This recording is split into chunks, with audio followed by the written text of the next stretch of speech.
Well, howdy there, Internet people. It's Bo again. So today we're going to answer a question. Which party in the United States best supports the Constitution? You know, one party loves to frame it as though they are the defenders of the Constitution. Use that symbol.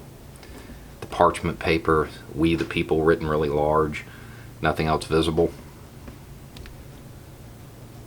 And the question is whether or not they are really living up to the ideas. And that's how you test it. It's a real simple test. Do the politicians who use this framing, who like to cast themselves as defenders of the Constitution, do they actually encourage their supporters to live up to the ideas contained within it, the concepts that were laid out?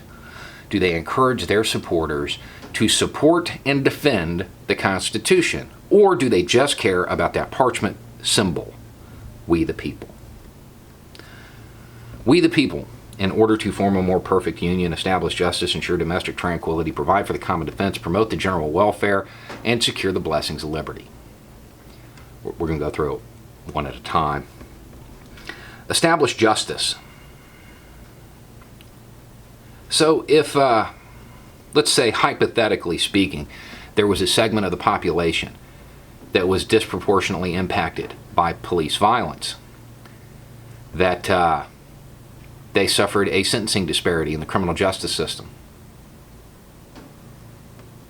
If that existed, it would be your constitutional duty to oppose that system. It would be your constitutional obligation to attempt to fix it, because you want to establish justice. If you were to say, well, he resisted, cops can do whatever they want, you are anti-Constitution. We have a whole section about this, due process. Cops don't get to mete out punishment in the street. It's not how it works. Sorry.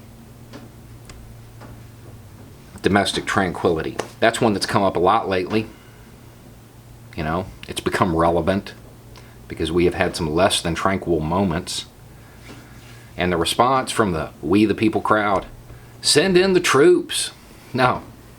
Ensure domestic tranquility. That means stopping it before it starts. The way you do that is you actually listen to the people with the complaints and you fix them, so it doesn't come to that. I know that's not the tough guy routine that people like to use, but that is what's written down in the Constitution. That's why we have that whole section about being able to petition for a redress of grievances. The fact that it became less than tranquil is not an indictment of those in the street. It's an indictment of the government that failed them. Promote the general welfare and provide for the common defense. These two go together. Common defense. Republicans love that one because they tie it to the second, That's where they take it. Common defense. And I get it. Yeah, that's part of it. But provide for the common defense means more than that. It means I protect you and you protect me. Wear your mask. My mask protects you. Your mask protects me.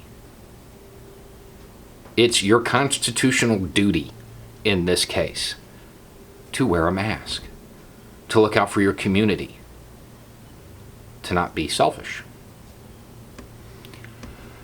Promote the general welfare.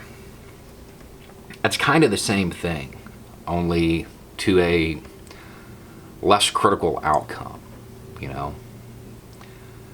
Let's say, hypothetically, there was a systemic issue that stopped a portion of the population from being able to prosper. It would be your constitutional duty to oppose that. You would want it changed because you want them to be able to prosper. You want to promote the general, that's everybody, welfare. You want everybody to do well. And you can tie this to anything too, by the way. This whole part right here, this is really be a good person. Look out for your community. Don't try to keep other people down. Lift everybody up. Promote the general welfare. It's there in the Constitution, first paragraph.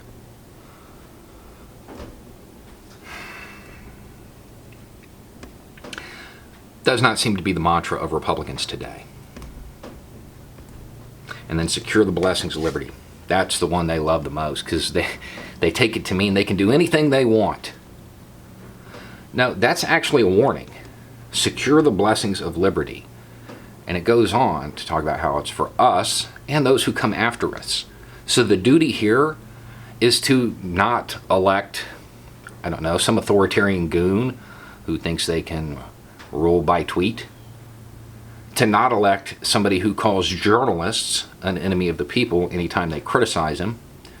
You know, journalism, the press, being one of the only industries enshrined and protected in the Constitution, because it's that important to the functioning of a representative democracy.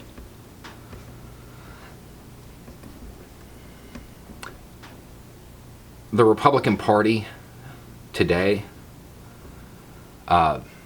embodies precisely zero of the main reasons we the people came together. It's all about that symbol. They care more about that picture of parchment paper with "We the People" written on it than they do the contents of the actual paper, the ideas contained within them, the concepts that were eventually supposed to be spread to everybody when it was written, including more and more people under that umbrella of freedom.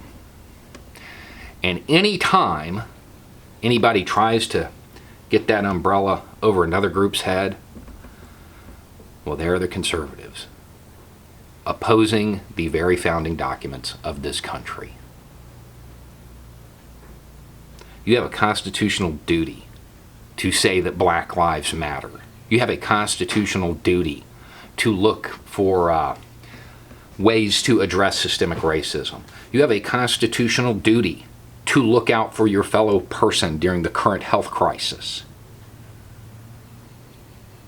Stop being so concerned with your rights and be concerned about your responsibilities, because you're letting us all down.